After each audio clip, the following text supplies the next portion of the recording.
এক্সামে বসো। যা কিছু টাকা নিয়ে টাকা না তো চলো, তো আজকে সর্বপ্রথমে আমরা যে টপিকটা পড়বো সেটা হচ্ছে গ্যাস মিশ্রণের আণবিক ভর নির্ণয় করা। এই না দুষ্টামি করতেছে কারেন্ট আবার কয়েকদিন আবার ভাই আপনার অনুভূতি কি কারেন্ট যে দুষ্টামি করতেছে আমাদের সাথে কারেন্ট নাই কত দুষ্ট কারেন্ট এটা হ্যাঁ ভালো ওরে শালিফ আরে আমার আগে বলতে না এর এই ফ্যানটা চালাবে আসলে ওই কারেন্ট নেই তো আমি কোথায় বলবো এইখানে বসে ডিসপ্লে বন্ধ হয়ে যাবে। ডিসপ্লে দরজা খোলা দরজা খোলা আরো আসলে গ্যাস মিশ্রণের আণবিক ভর নির্ণয় করা আমরা শিখব। মনে করো কোনো একটা পাত্রে তোমার দুইটা গ্যাস আছে, ওকে? একটা গ্যাস হচ্ছে তোমার অক্সিজেন, আরেকটা গ্যাস হচ্ছে তোমার কি কার্বন ডাই অক্সাইড। এখন অক্সিজেন গ্যাসের আণবিক ভর আমরা ধরলাম হচ্ছে কি NO2, আর কার্বন ডাই অক্সাইড গ্যাসের আণবিক ভর আমরা ধরলাম কত MCO2। আচ্ছা, আর পাত্রে অক্সিজেন গ্যাসের মোল সংখ্যা ধরলাম আমরা হচ্ছে NO2, আর পাত্রে কার্বন ডাই অক্সাইড গ্যাসের মোল সংখ্যা আমরা ধরলাম হচ্ছে NCO2। ঠিক আছে? আচ্ছা, এখন আমরা চাচ্ছি যদি কোনো একটা পাত্রে অক্সিজেন গ্যাস এবং কার্বন ডাই অক্সাইড গ্যাস একসাথে থাকে, মানে এই দুইটা গ্যাসের যদি একটা মিশ্রণ হয়, ওই মিশ্রণটার আণবিক ভর তুমি কিভাবে হিসাব করবে? দেখো, তাহলে আমরা লিখব M মিক্স, মানে হচ্ছে মিশ্রণের আণবিক ভর। এটা সমান হবে তুমি নিচে কি করবা, তুমি নিচে তুমি লিখবা NO2 প্লাস NCO2, মানে হচ্ছে পাত্রের মোট মোল সংখ্যাটা লিখবা নিচে। ভগ্নাংশের হরে কি থাকবে? পাত্রের মোট মোল সংখ্যা NO2 প্লাস হচ্ছে NCO, ওকে? আর ভগ্নাংশের লবে তুমি কি করবা, তুমি NO2 এর সাথে তুমি MO2 গুণ করবা, NO2 এর সাথে তুমি MO2 গুণ করবা, প্লাস দিয়ে তুমি MCO2 এর সাথে MCO2 গুণ করবা। বুঝছো? মানে নিজ নিজ গ্যাসের মোল সংখ্যাকে ওই গ্যাসের কি আণবিক ভর দিয়ে গুণ করা হবে। তাহলে আমি অক্সিজেন গ্যাসের মোল সংখ্যাকে অক্সিজেন গ্যাসের আণবিক ভর দিয়ে গুণ করলাম, প্লাস দিয়ে আমি কার্বন ডাই অক্সাইড গ্যাসের মোল সংখ্যাকে আমি কার্বন ডাই অক্সাইড গ্যাসের কি আণবিক ভর দিয়ে গুণ করলাম। আচ্ছা, কলেজে যাই কে জানি না না সামু দুই তিন দিন যায় দেখা এসেছে ঠিক কথা বলছ না ভাইয়া সেকেন্ড ইয়ার আপনি গিয়েছিলেন না একদিনও জানি, শুধু ব্যবহারিক ক্লাসে যেতাম। হ্যাঁ আমাদের থিওরি ক্লাস একটা করিনি। হ্যাঁ সেকেন্ড ইয়ারে আমি থিওরি ক্লাস একটা আমাদের করিনি। কোশ্চেন জানেন এবার শুধু ব্যবহারিক দিন ব্যবহারিক ক্লাস জি স্যার আমাদের সেম ব্যবহারিক এগুলো না করলেও হয়, বাট পরে আবার সাইনে ঝামেলা করে আর কি লাস্টে দিকে লাস্টেও সাইন না লাগারে স্যার লাস্টে দিয়ে দেয়, একদম লাস্ট মোমেন্টে একটা সাইন দিয়ে দেয়, একটু গড়িমসি করবে, দিয়ে তোমাকে একটু ঘুরাবে আর কি। আসুন না শেষে একটা পরীক্ষার আগের দিন আসুন আগে যে বলছি স্যার বেশি করে আর প্রত্যেক দিন আসে এবার লক্ষ্য করো। আমরা জানি যে আমাদের ভগ্নাংশের হর যদি সেম থাকে, তাহলে আমরা কি করতে পারি বলতো? এই প্লাসের বামে আলাদা করতে পারবো, আর এই প্লাসের ডানে কি আলাদা করতে পারবো। ম্যাথমেটিক্স। তাহলে দেখো আমরা নিচে লিখলাম NO2 প্লাস NCO2, তাহলে উপরে কি হবে NO2 ইনটু কি MO2। তো আমরা এই আণবিক ভরের পোরশনটাকে বাদ দিয়ে মোল সংখ্যার যে পোরশনটা সেটাকে আমরা একটা বক্সের মধ্যে রাখলাম, এটা একটা সিগনিফিকেন্স আছে। ডান পাশেও সেম, এখানে কি লেখা যাবে NCO2 into MCO2 divide by কি NO2 প্লাস NCO। ও ঠিক আছে? বুঝছি এবার একটু লক্ষ্য করে এখানে কি হচ্ছে, বক্সের অংশে কি হচ্ছে দেখো। এখানে অক্সিজেন গ্যাসের মোল সংখ্যাকে তুমি পাত্রের কি মোট মোল সংখ্যা দিয়ে ভাগ দিচ্ছ না? দেখো অক্সিজেন গ্যাসের মোল সংখ্যাকে তুমি পাত্রের মোট মোল সংখ্যা দিয়ে ভাগ দিচ্ছ। তাহলে এই জিনিসটা কি, কোনো একটা গ্যাসের মোল সংখ্যাকে যদি পাত্রের মোট মোল সংখ্যা দিয়ে ভাগ দেওয়া হয় তাহলে কি পাওয়া যায়? ওই গ্যাসের মোল ভগ্নাংশ পাওয়া যায়। কি পাওয়া যায়? মোল ভগ্নাংশ পাওয়া যায়। ঠিক আছে না? নিজের মোল সংখ্যাকে মোট মোল সংখ্যা দিয়ে ভাগ দিলে কি পাওয়া যায়? মোল ভগ্নাংশ পাওয়া যায়। আর এখানেও তুমি দেখো কার্বন ডাই অক্সাইডের মোল সংখ্যাকে পাত্রের টোটাল মোল সংখ্যা দিয়ে ভাগ দেওয়া হচ্ছে, তাহলে এখানে কি পাওয়া যাবে? কার্বন ডাই অক্সাইড গ্যাসের কি পাওয়া যাবে?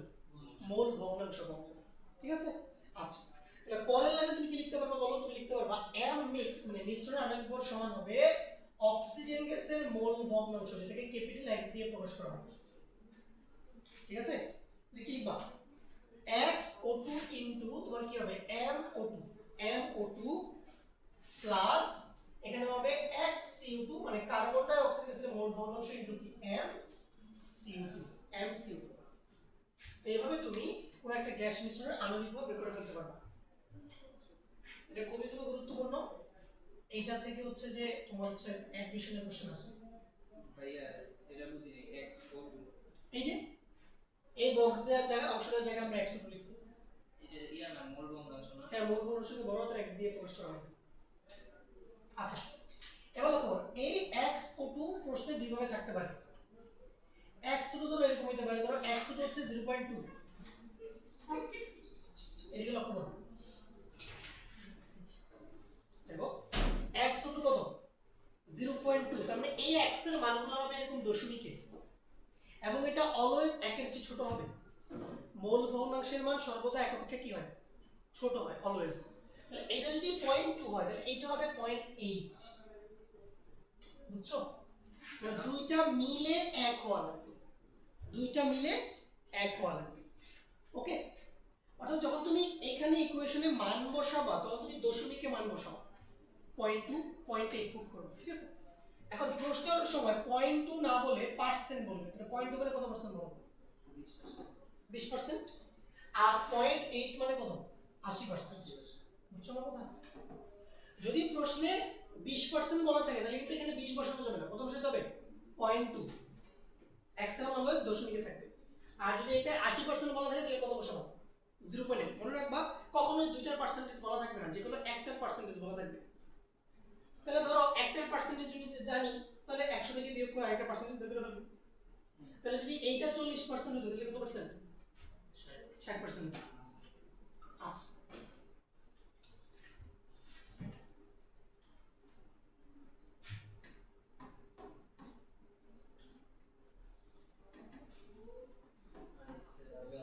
কি রে সবার লেট কেন? এগুলো অভ্যাস, এই বাজে অভ্যাস পরিত্যাগ করো। পিছে ভয় ভয় না উল্টাতে ভয়, খুব আরামে এটা লিখতেছি। বুঝছি ভাই, পারবো, বুঝছি। ইজি। চলো, এটা আমরা শিখে ফেলাম, ছোট্ট একটা টপিক, বাট এটা আমাদের কাজে লাগবে পরে যখন আমরা ম্যাথ সলভ করবো তখন। এখন আসলে আমরা আজকের ক্লাসে আমাদের যেটা মেইন টপিক সেটা আমরা শুরু করব, সেটা হচ্ছে এটা, এই যে আদর্শ গ্যাসের কি গতি তত্ত্ব। এগুলো তোমরা ফিজিক্সও পড়ছো, এখানেও আছে।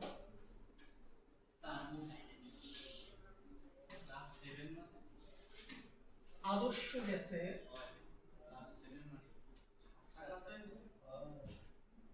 গ্যাসের কি গতি তত্ত্ব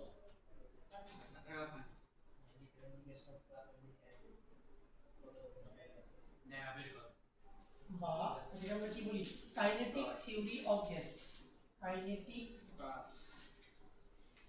থিওরি অফ গ্যাসেস, সংক্ষেপে কি বলে কেটিজি। তুই এই ক্লাস আবার ওই জৈব রাসায়নিক ক্লাস মিক্স করে বলো সাতটা করে।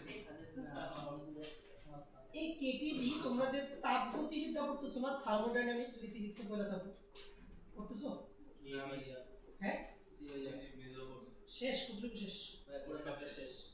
আসলে শেষ, জি। আলহামদুলিল্লাহ, খুবই ভালো। দেখি জিজ্ঞেস করি তো কি পারো, হ্যাঁ, বিসমিল্লাহ। আমি আর বলবো বলো। তুমি পড়ছো বলছো একটা তাবিদ, জি ভাইয়া পড়ছি। বলো রুদ্ধতাপীয় প্রসারণে, রুদ্ধতাপীয় প্রসারণে এন্ট্রপি স্থির থাকে। না এটা প্রসারণ প্রশ্ন করি তো, রুদ্ধতাপীয় প্রসারণে গ্যাস গরম হয় নাকি ঠান্ডা হয়? রুদ্ধতাপে প্রসারণ বলছে, তাহলে কি হবে? এখানে অন্তস্থ শক্তি যেটা আছে, প্রসারণ বলছে, তার মানে আয়তন বাড়বে না, আয়তন বাড়লে কাজ বাড়বে, কাজ বাড়লে অন্তস্থ শক্তি কমবে, অন্তস্থ শক্তি কমলে তাপমাত্রা কমবে, তাহলে শীতল হবে। গুড, সব বলেছিস তুই, সেই প্রশ্ন দেখা যাচ্ছে। আরে তুমি রুদ্ধতাপীয় প্রক্রিয়ার ঢালের সমীকরণটা বলো তো। রুদ্ধতাপীয় প্রক্রিয়া ঢালের সূত্র তো লেগেছে, আমি হিসাব করে বের করতাম, কিন্তু উপরে একটা গামা থাকে, এটা মনে আছে? মাইনাস থাকে আর কি একটা গামা থাকে, চেষ্টা করে পারো। আর রুদ্ধতাপীয় প্রক্রিয়া কৃত কাজের সূত্রটা বলো তো। রুদ্ধতাপীয় প্রক্রিয়ায় কৃত কাজ হলো যে nr divided by gamma minus 1 তারপরে ডেল টি। কোনটা আগে, T1 আগে নাকি T2 আগে? আমি তো t1 দেই আগে। এইখানে ঝামেলা আছে। যেটা এখানে ভুল করলে তোমার কাজের মান উল্টো হবে না, ঠিক যেটা বড় হবে। সেটা আগে না। আমি বেটার হয় তুমি হচ্ছে যে nr বাই 1 মাইনাস গামা লিখো, হুম, যেহেতু এটা প্রথমে তুমি 1 লিখছো, পরে 2 মানে t2 মাইনাস t1 হবে। 1 মাইনাস গামা লিখলে t2 মাইনাস t1 হবে। যদি গামা মাইনাস 1 লেখো তাহলে হবে t1 মাইনাস t2। এখানে একটু ঝামেলা আছে, কেয়ারফুল থাকবে জায়গা। যাক, এটা তোমরা পড়ছো, আমার বুঝা যাচ্ছে, ভালোই পড়ছো, তোমাকে পারো সূত্র করে। কেন এটা বললাম? কারণ আমাদের গ্যাসের গতিতত্ত্বের সাথে এই তাপগতিবিদ্যা সরাসরি সম্পর্কিত, বুঝছো? সাফান করতেছো ফিজিক্সে তাপগতিবিদ্যা, ভাই বুঝতে পারছি। মানে ও বাবা ফিজিক্সে তো ফেল করবে এরকম বলে। এই কি ক্লাস? ইউটিউবে তো প্রচুর ফ্রি প্লেলিস্ট আছে, করে ফেলো না ক্লাস। ভাই এটা জিজ্ঞেস করেন, অনেক গর্ববোধ করি। আমি যে গল্প করি আমি যাক, চলো। দেখ, এই আদর্শ গ্যাসের গতিতত্ত্বর স্বীকার্য যেটা, এখানে মূলত তিনজন বিজ্ঞানীর অবদান আছে বেসিক্যালি। ম্যাক্সওয়েল, তোমরা সবাই ম্যাক্সওয়েল নাম শুনছো, ম্যাক্সওয়েলের তোমরা সূত্র পড়ছো, ম্যাক্সওয়েল গড় মুক্ত পথ পড়ছো, বাস্তব পারে গড় মুক্ত পথের সমীকরণ ম্যাক্সওয়েল পড়ছো। কি ছিল সূত্রটা? 1/√2 n pi sigma square ম্যাক্সওয়েলের।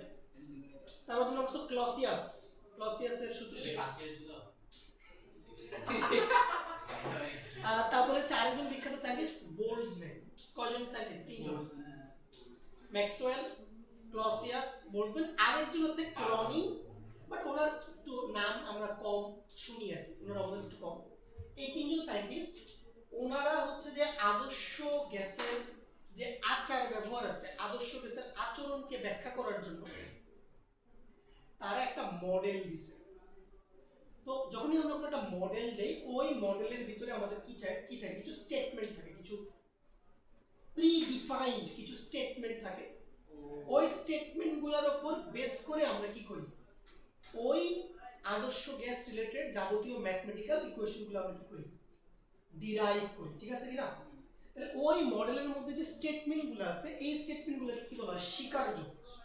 তাই এই আদর্শ গ্যাসের গতিতত্ত্বের কিছু স্বীকার্য আছে, আমরা স্বীকার্যগুলো একটু পড়ি। এগুলো আমাদের তেমন গুরুত্বপূর্ণ না, আমরা এমসিকিউর জন্য একটু স্বীকার্যগুলো হালকা রিডিং দিয়ে রাখবো। প্রথমটা কি দেখো, একটা হচ্ছে গ্যাসের ক্ষুদ্রতম কণা। তো তিনজন সায়েন্টিস্ট ওনারা কি করছে, গ্যাসকে তারা অসংখ্য ক্ষুদ্র ক্ষুদ্র হচ্ছে যে গোলাকার কণার সমন্বয় চিন্তা করছে। কি ধরনের কণা? কণার শেপটা কেমন? গোলাকার, বুঝছো কি? গোলাকার। আচ্ছা, আর এই গোলাকার কণাগুলোর নাম তারা দিছে অণু, ঠিক আছে, গ্যাসের অণু। তাহলে এক এক অণুর আকার এক এক রকম, অক্সিজেন অণুর আকার একরকম, কার্বন ডাইঅক্সাইড অণুর আকার একরকম। তার মানে একটা গ্যাসের আচার ব্যবহার কিন্তু তার আকারের উপর অনেকাংশেই কি নির্ভরশীল। আচ্ছা, এটা সহজ। দুই নম্বর হচ্ছে কি, গ্যাসের অণুসমূহের আয়তন। তো লক্ষ্য করো, এইখানে যেটা বলা হয়েছে যে পাত্রের আয়তনের তুলনায় গ্যাসের অণুগুলোর আয়তন অনেক কম বা অত্যন্ত নগণ্য। মানে আদর্শ গ্যাসের যে মডেল, সেখানে আমরা গ্যাসের আয়তনকে কখনো বিবেচনা, মানে গ্যাসের নিজস্ব আয়তনকে আমরা কখনো বিবেচনা করি না, বুঝছো কিনা কথা? কারণ আমরা ধরেই নেই যে আদর্শ গ্যাসের আয়তন প্রায় শূন্য, ক্লোজ টু জিরো। কিন্তু এটা কি আদৌ বাস্তবে সম্ভব, আমাকে বলো তো? কারণ একটা গ্যাসকে তরল করা যায়, ওই তরলকে আরো শীতল করে ঠান্ডা করা যায়। তাহলে গ্যাসকে তরল করলে তার আয়তন থাকবে না? তরলকে কঠিন করলে তার আয়তন থাকবে কিনা? অবশ্যই আয়তন থাকবে। তার মানে এই যে আদর্শ গ্যাসের কোনো আয়তন নাই, এটা পুরোপুরি একটা ফাউল কথা, ভৌতবাদী কথা। কিন্তু কিছু করার নাই, আপাতত এটা আমাদের মেনে চলতে হবে, বুঝছো কিনা? 3 নম্বর পয়েন্টটা দেখো, খুবই খুবই গুরুত্বপূর্ণ, অণুসমূহের মধ্যে আকর্ষণ। এই আদর্শ গ্যাসের মডেল আমাদেরকে বলে আদর্শ গ্যাসের অণুগুলোর মধ্যে কোনো আকর্ষণ নাই, কোনো বিকর্ষণ নাই, কোনো আকর্ষণ নাই, কোনো বিকর্ষণ নাই। কথাটা বুঝছো? এখন ব্যাপারটা তুমি চিন্তা করে দেখো তো, যদি গ্যাসের অণুগুলোর মধ্যে কোনো আকর্ষণ না থাকে, তাহলে কি গ্যাসের অণুগুলো কখনো কাছাকাছি আসবে? তাদেরকে কি কখনো তরল করা যাবে? বলো তো, তরল করা যাবে না। এই জন্য আদর্শ গ্যাসের ক্ষেত্রে তরলীকরণ বলে কোনো ধারণা নাই, বুঝছো কিনা? আদর্শ গ্যাসকে কখনো তরল করা যায় না, এখন কোনো আকর্ষণই তো নাই গ্যাসের অণুগুলোর মাঝে, ঠিক আছে? খুবই ভাইটাল পয়েন্ট। এবং এই স্টেটমেন্ট স্টেটমেন্টটা মারাত্মক রকমের ভুল। পরবর্তীতে আমরা এই স্টেটমেন্টটাকে কারেক্ট করব, কারেক্ট করে আমরা নতুন একটা ইকুয়েশন তৈরি করব। 4 নাম্বার দেখো কি বলছে, অনুসময়ের গতি প্রকৃতি। দেখো আদর্শ গ্যাসের অণুগুলা অলওয়েজ ইতস্ততভাবে সরল রেখায় কি করে, তারা এদিক সেদিক ছোটাছুটি করে, বুঝতে পারছো? এটা হচ্ছে গতি প্রকৃতি। এবং যখন তারা ছোটাছুটি করে তখন গ্যাসের অণুগুলা নিজেদের মধ্যেও সংঘর্ষে লিপ্ত হয়, আবার পাত্রের দেয়ালের সাথেও কি সংঘর্ষে লিপ্ত হয়, এবং এই সংঘর্ষের প্রকৃতি হবে কি স্থিতিস্থাপক। তুমি পড়ছো না ফিজিক্সে? এই যেরকম একবার এদিকে একবার এদিকে, এদিকে নিচে উপরে, এটা কি কোনো মানে প্রপার মোশন নাকি র্যান্ডম মোশন বলো তো?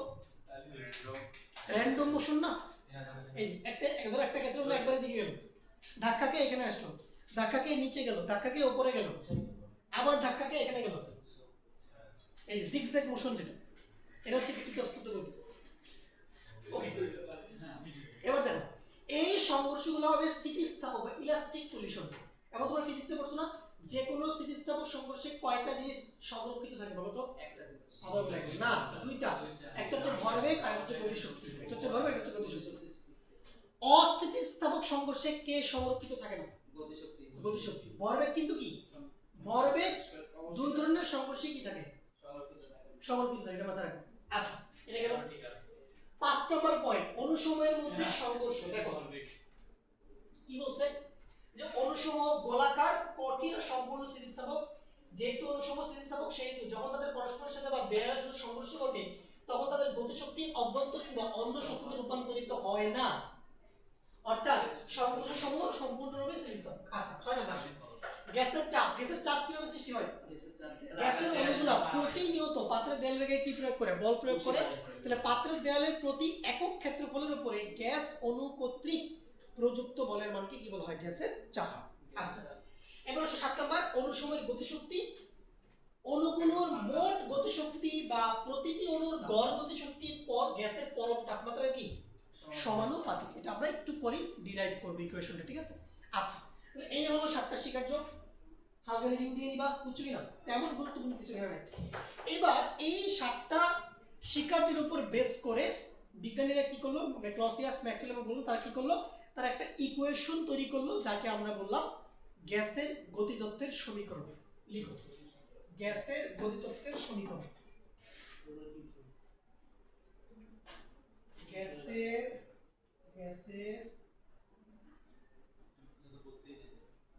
গতিতত্ত্বের সমীকরণ।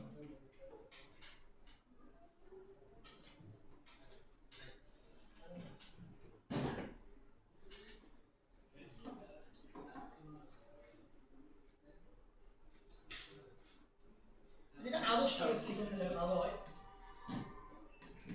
আদর্শ গ্যাস।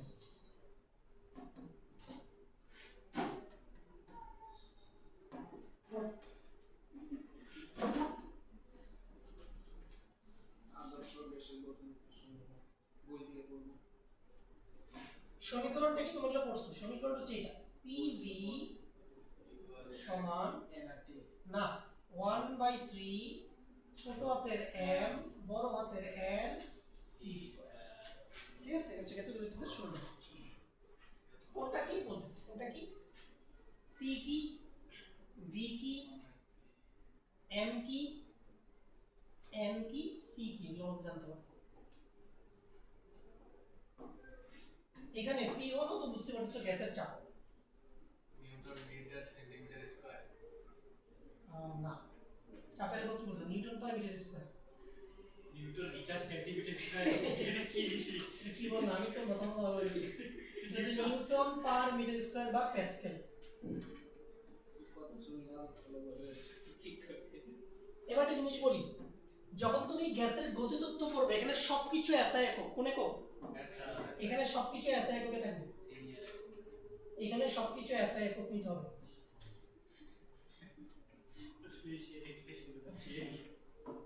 এরপরে আসো, বি হচ্ছে কি বলো, গ্যাসের আয়তন।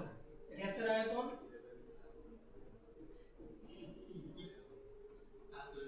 গ্যাসের আয়তন বাইরে হচ্ছে পাত্রের আয়তন। বা পাত্রের আয়তন, পাত্রের আয়তন, ঠিক আছে? এটা কোন কেউ থাকে বলো, পাত্রের আয়তন কিসে থাকে? Metre cube. ছোট হাতের এম কে এটা গুরুত্বপূর্ণ। ছোট হাতের এম হচ্ছে একটি গ্যাসের অণুর ভর, কয়টি? এক। আন্ডারস্ট্যান্ড? জি দেখো ফ্যান কে চালা দেখো। লাল বাতি জ্বলছে। আসছে ইয়েস। লাল হাতে চলছে লাল হাতে চলছে চলো আমরা আমাদের আগের জায়গায় যাই। এই জায়গাটা ভালো। আমি এখানে যাই এই আমার দিয়ে ধরো। আচ্ছা, এম কি? একটি গ্যাসের অণুর ভর, কয়টা? একটা গ্যাসের অণুর ভর।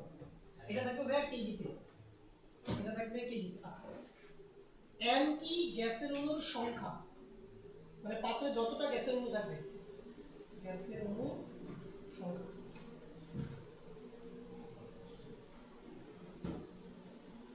গ্যাসের অণু সংখ্যা। ভাই আপনার মাসিক বিদ্যুৎ বিল কত আছে? বিদ্যুৎ বিল মালিকের। আপনি দেন না কিছু? আপনি কি বাস ভাড়া দেন? আমি তো ভাড়া দিই। কত টাকা দেন? 8000। আচ্ছা। তাহলে এন হচ্ছে তোমার কি? গ্যাসের অণুর সংখ্যা।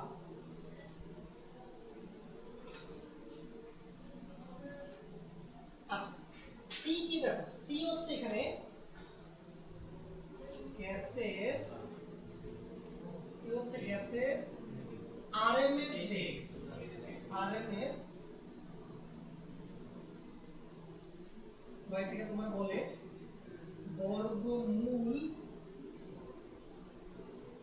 গড়, তারপর ভেঙে যাবে উচ্চারণ করতে, আসলে বর্গমূল গড় বর্গবেগ। বর্গমূল বর্গ তুমি এটাকে সি এর বদলে সি আরএমএস লিখতে পারো, ছোট হাতের আরএমএস লিখতে পারো, বা তুমি চাইলে এটাকে সি বড় হাতের আরএমএস লিখতে পারো, সমস্যা নেই। এ হচ্ছে আমাদের সমস্যা। আরএমএস কে এখন কি বলবো? মিটার পার সেকেন্ড, বেগের মধ্যে মিটার পার সেকেন্ড।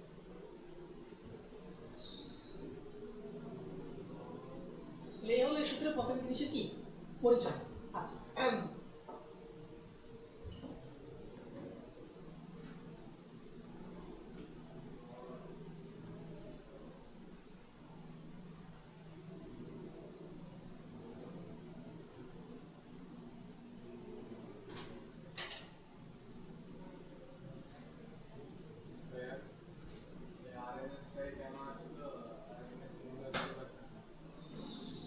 বুঝিয়ে দেবো। যে কোনো বেগের একক কি? MS inverse form. আরএমএস এর কাহিনীতে আমরা পরে আসতেছি, এটা কেন এটাকে আরএমএস বলে কাহিনীতে আসতেছি আমি। আচ্ছা, চলো এখন আমরা এই কোশ্চেনটাকে একটু মডিফাই করব। চলো মডিফাই করি। শেষ করছে। শেষ করছে।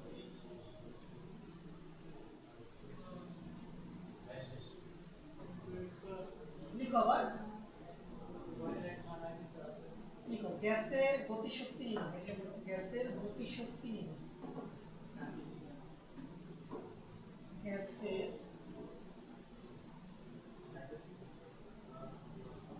গতিশক্তি, এটাকে গতিশক্তি না বলে গড় গতিশক্তি বলাটা বেটার, বা গড় গতিশক্তি বলে। গড় গতিশক্তি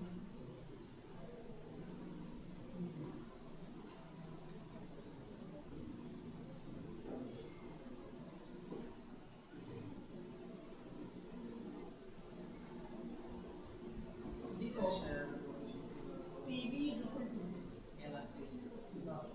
1/3 m m e c square, ঠিক আছে? পরের লাইনে লিখো, দেখো তুমি লিখো এখানে 2/3 লিখো, 2/3 লিখো, ঠিক আছে? n লিখো, n লিখো আলাদা। এই দুইটাকে বাদ দেওয়ার জন্য একটা হাফ নাও, ঠিক আছে? আর কি লিখো? m c স্কয়ার, ঠিক আছে? আচ্ছা, এবার আমাকে বলো এখানে m কি? একটা গ্যাসের অণুর ভর, আর সি কি একটা গ্যাসের অণুর বেগ কিনা একটা গ্যাসের অণুর বেগ তাহলে হাফ এম ভি স্কয়ার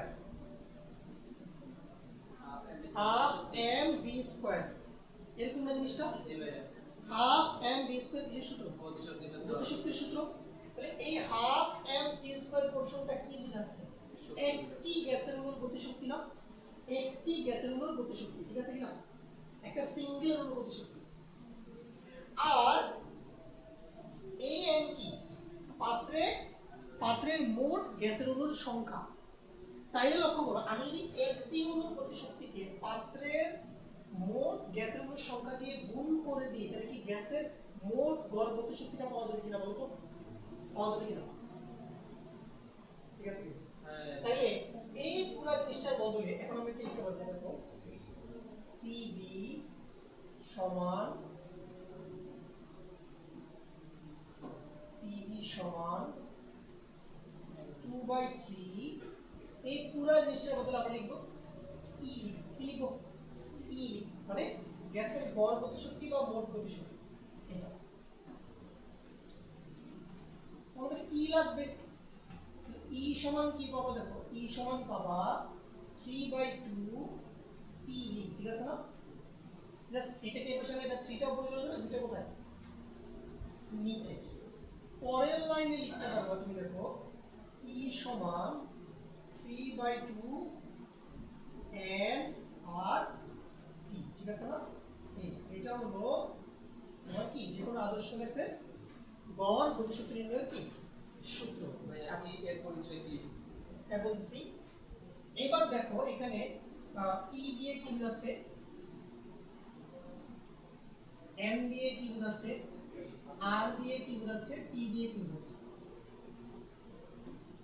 প্রথমে ই হচ্ছে কি বলো গ্যাসের গড় গতিশক্তি গ্যাসের গড়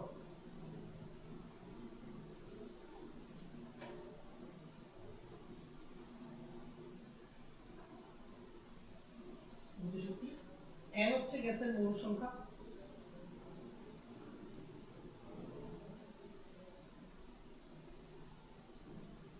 আর এই সূত্র দিয়ে কোনো ম্যাথ সলভ করার সময় আর সর্বদা 8.314 বসবে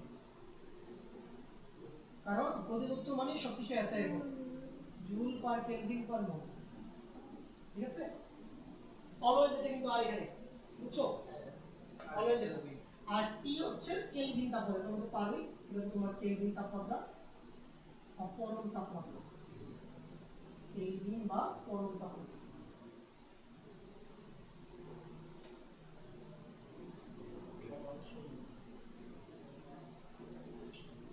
এই হচ্ছে আমাদের প্রথম জিনিসের পরিচয় এবার আসো আমরা এই সূত্রটাকে আরো কয়েকটা ফর্মে লিখতে পারি ঠিক আছে অনেক সময় দেখা যায় মোল সংখ্যা ডিরেক্টলি দেওয়া থাকে না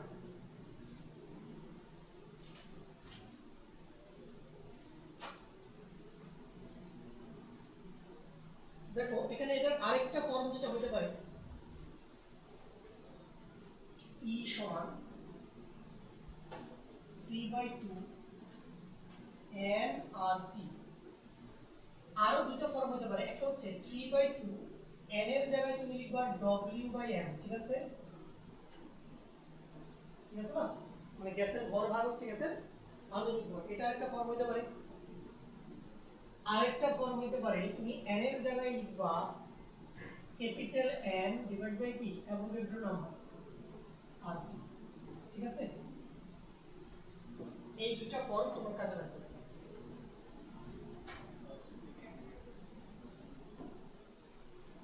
তো এখানে কি বলো W টা কি গ্যাসের ভর ঠিক আছে না W হচ্ছে গ্যাসের ভর লিখে দিছো W কি M কি ক্যাপিটাল M কি W হচ্ছে গ্যাসের ভর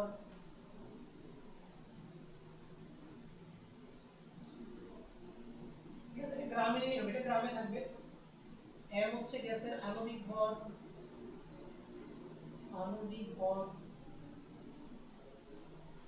এইটাও গ্রামে রাখবা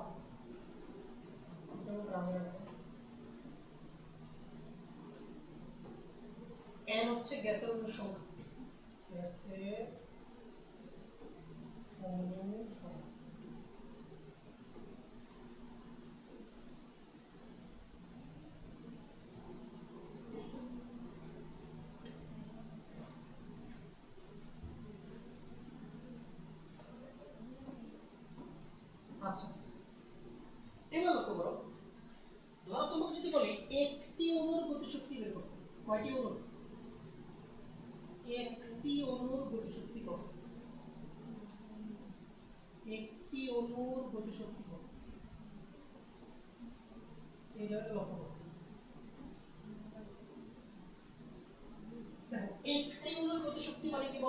এই n এর মানটা কত? বড় হাতের n এর মানটা কত? 1 না? এই টিউনের গতিশক্তি মানে বড় হাতের n এর মান কত? 1 কি না? একটা অণু বলছে তাহলে n এর মান কত? 1। তাহলে কি হবে ইকুয়েশনটা? 3/2 1/n এখানে r আছে, আমি একবারে r/n লিখে ফেলি। r/n আর কি থাকবে বলো? t, ঠিক আছে? এটা থাকবে কি না? এইবার এই জায়গাটাকে বক্স করো, r/n এর জায়গাটাকে বক্স করো। এই r/n এর জায়গায় তুমি এখন থেকে লিখবা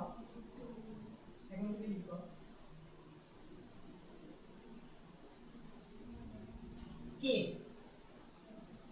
কি লিখবা? k।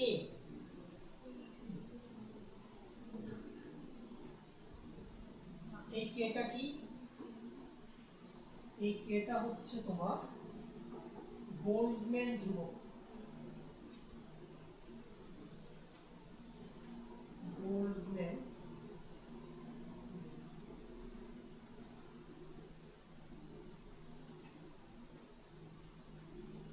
ঠিক আছে? বুঝছো বোলজম্যান? অর্থাৎ এর মান কত এটা তুমি বের করতে হবে। কিভাবে? r এর মান কত বসাবো? 8.314, ঠিক আছে? আর অ্যাভোগাড্রো নাম্বার তুমি তো জানোই কত? 6.022 × 10^23, ঠিক আছে? তো তাহলে ওই r কে n দিয়ে ভাগ দিলে কি বোলজম্যান ধ্রুবকের মানটা আসবে। এবং এটা মুখস্থ রাখার চেষ্টা করবা। এটা মুখস্থ রাখা লাগে না, তোমার সায়েন্টিফিক ক্যালকুলেটরে কি এই ধ্রুবকটা আছে। তুমি যে শিফট চেপে কনস্ট্যান্টে প্রেস করলে কি কনস্ট্যান্টের যে নাম্বারটা আছে, কনস্ট্যান্ট প্রেস করে প্রত্যেকটা ধ্রুবকের নাম্বার আছে না, ওই নাম্বারটা প্রেস করলে কনস্ট্যান্টে চলে আসবে। এর জন্য কোনো কনস্ট্যান্টের মুখস্থ করার দরকার নেই, বুঝছো? সিম্পলি ক্যালকুলেটরে বের করে ফেলো। আচ্ছা, ওকে। এটার মান মেবি হচ্ছে, আমি তোমাকে বলি কত, আমি বলতে পারি আসলে মুখস্থ রাখি না, আমি জানি 1.8 × 10^-23 এরকম হবে। আর এটা একক হবে জুল পার কেলভিন পার মোল না, এর একক হবে পার মলিকুল, ঠিক আছে? আর মনে রাখবা r আর k এর মধ্যে ডিফারেন্স কত? r এবং k এর মধ্যে পার্থক্য কি বলি?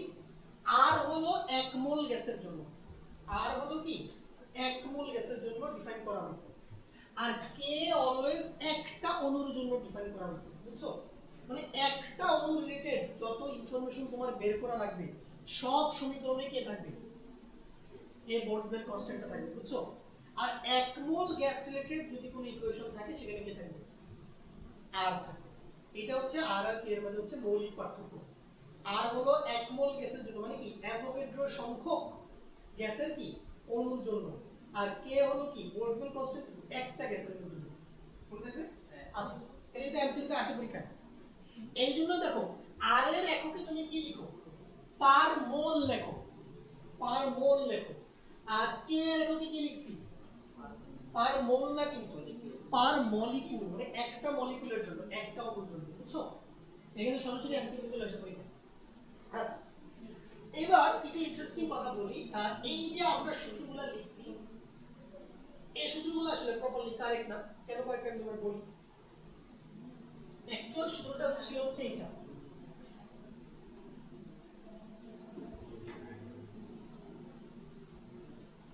F/2 nRT। গ্যাসের গতিশক্তির সঠিক সমীকরণ হচ্ছে এইটা, 3/2 না। সঠিক সমীকরণ হচ্ছে কি F/2 nRT। এখানে F টা কি? এই F টা হলো তোমার ডিগ্রি অফ ফ্রিডম, DOF।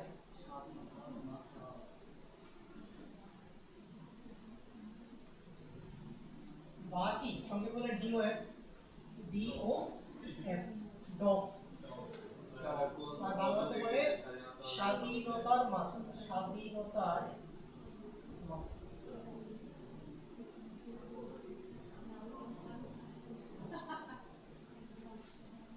এখন যদি এক পারমাণবিক গ্যাস হয়, দেখো এক পারমাণবিক যদি কোনো গ্যাস হয়,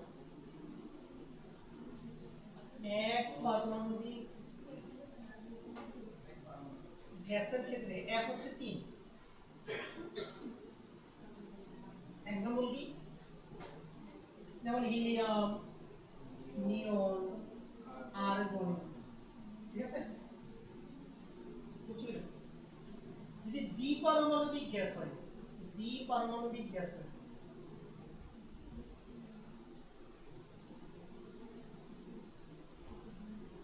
এদের ক্ষেত্রে F কত? বলতো 5। एग्जांपल কি অক্সিজেন, নাইট্রোজেন, ফ্লোরিন।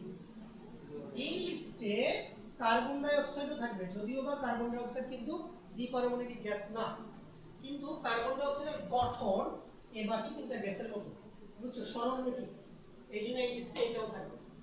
আর যদি বহু পারমাণবিক গ্যাস হয়, বহু পারমাণবিক গ্যাস হয়,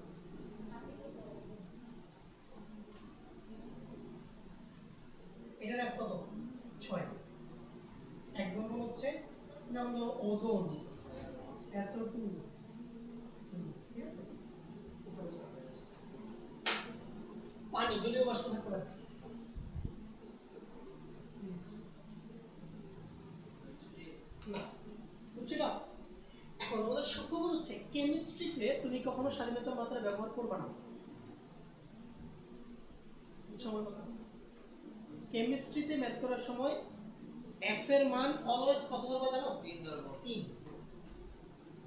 কারণ রসায়ন বইতে স্বাধীনতার মাত্রা নিয়ে কোনো আলোচনা নাই, এটা কেমিস্ট্রিতে এই জিনিসটাকে উপেক্ষা করা হয়েছে।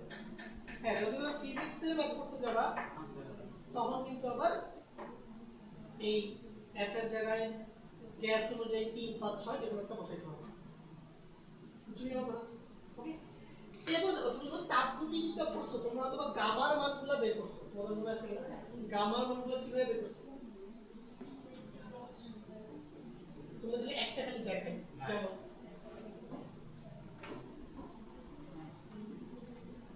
দেখো আমাদের গতিশক্তির সূত্র কি বলতো? E সমান F/2 nRT, ঠিক আছে না? এটা E দিয়েও লেখা যায়, U দিয়েও লেখা যায়, বুঝছো? এখন দেখো আমি U এর জায়গায় du লিখি, মানে কি গতিশক্তির পরিবর্তন যদি লিখি, দেখো U এর জায়গায় যদি du লিখি মানে কি গতিশক্তির পরিবর্তন, এটা d দিয়ে পরিবর্তন বোঝায়। এটা সমান কি হবে? F/2 nRdt, তাপমাত্রার পরিবর্তন, ঠিক আছে? এখানে গতিশক্তির পরিবর্তন লিখলে এখানে তাপমাত্রার পরিবর্তন লিখতে হবে। এই du এর সূত্রটা তোমরা জানা আছে? কত করছো তোমরা? NCV F/2 nR কি? এবারে হয়ে থেকে ndt কাটা যায়, কি থাকে? CV সমান কত? F/2R। এটা ইউ মানে কি জানো? গতিশক্তি। আচ্ছা, এই এটা হচ্ছে CV, যে কোনো আদর্শ গ্যাসের CV সূত্র নিজে যে F/2R জেনারেল সূত্র। এখন তুমি আবার জানো যে ভাইয়া CP - CV = কত? R, ঠিক আছে? তাহলে বলো CP সমান কত হবে? CV + R, ঠিক আছে? তাহলে CV কত? CV হচ্ছে F/2R + R, কত হবে বলো তো?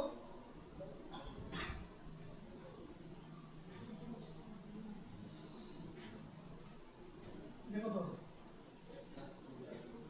এটা যদি R কমন নিলে কি থাকে? F/2 প্লাস কত? 1 না? এই এটা তোমার CP এর এক্সপ্রেশন। এখন ধরো তোমার লাগবে গামা, তাহলে গামা কত? CP/CV,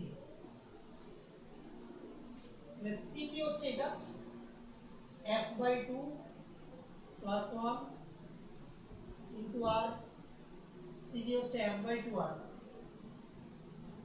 তাহলে R আর ক্যান্সেল হবে। দেখো তুমি যদি লসাগু নাও উপরে কি হবে? F + 2/2, ঠিক আছে না? লসাগু নিলে F + 2/2 নিচে থাকবে কত? F/2, কাটাকাটি যায় কি থাকবে? F + 2/F, ঠিক আছে না?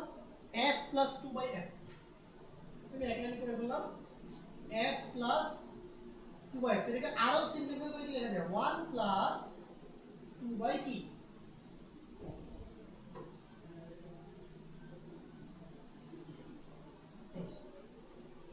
জাস্ট তুমি কি করবা f এর জায়গায় মান বসায় দিবা স্বাধীনতার মাত্রা অটোমেটিক্যালি কি চলে আসবে গামা চলে আসবে তো গামার মান যদি কোনো কারণে ভুলে যাও সমস্যা নেই তুমি এইভাবে বের করে ফেলতে পারবে বুঝছেন না যদিও এটা আসলে আমাদের এই কেমিস্ট্রি পড়ার সাথে সঙ্গতিপূর্ণ না বাট তারপরেও জিনিসটা জানা থাকা ভালো যদিও জিনিসগুলো কানেক্টেড ঠিক আছে তাহলে গতিশীল নিয়মের পড়াশোনা আজকে আমাদের শেষ আগামী ক্লাসে আমরা আরএমএস বেগ রিলেটেড পড়াগুলো করব আরএমএস বেগ তারপরে কি most probable velocity average velocity করব